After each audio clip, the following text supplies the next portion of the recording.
आता बातमी आहे परभणीतून। संसा चालकांच्या मारहाणीत पालकाचा मृत्यू प्रकरणाचे आरोपीच्या अटकेसाठी ग्रामस्थांकडून आंदोलन पुकारलं गेलं। गावकरी मोठ्या संख्येने उपस्थित होते। पोलिसांचा बंदोबस्तही तैनात होता। मृत्यूच्या 4 दिवसांनंतरही आरोपी फरार आहेत। मुलीचा टीसी काढण्यासाठी गेलेल्या पालकाचा संसा चालकाच्या मारहाणीत मृत्यू झाला होता। मुलीची टीसी काढण्यासाठी शाळेत गेलेल्या पालकाला संस्था चालकाच्या मारहाणीत मृत्यू झाल्याची घटना 10 तारखेला घडली होती। मात्र 5 दिवस उलटले, मात्र अद्यापही आरोपी चव्हाण दाम्पत्य खरं तर अद्याप पोलिसांच्या हाती लागलेला नाही आणि त्याच्याच निषेधार्थ आपण या ठिकाणी पाहतोय मोठ्या संख्येनं उखळतचे ग्रामस्थ रस्त्यावरती उतरलेले आहेत।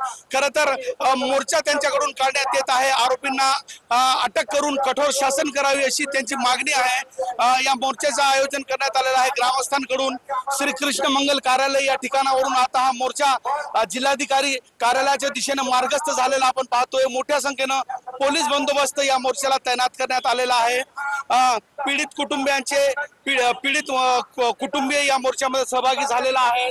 जिल्हाधिकाऱ्याकडे आता मोर्चा खरं तर मार्गस्थ झालेला आहे। मोठ्या संख्येने ग्रामस्थ एकवटलेले आपल्याला पाहायला मिळतात।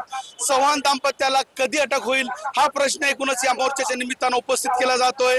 जिल्हाधिकारी कार्यालयाकडे आता हा मोर्चा खरं तर हळूहळू मार्गस्थ होत आहे। कॅमेरा पर्सन सय्यद खिजरसह नजीर खान, TV9 मराठी।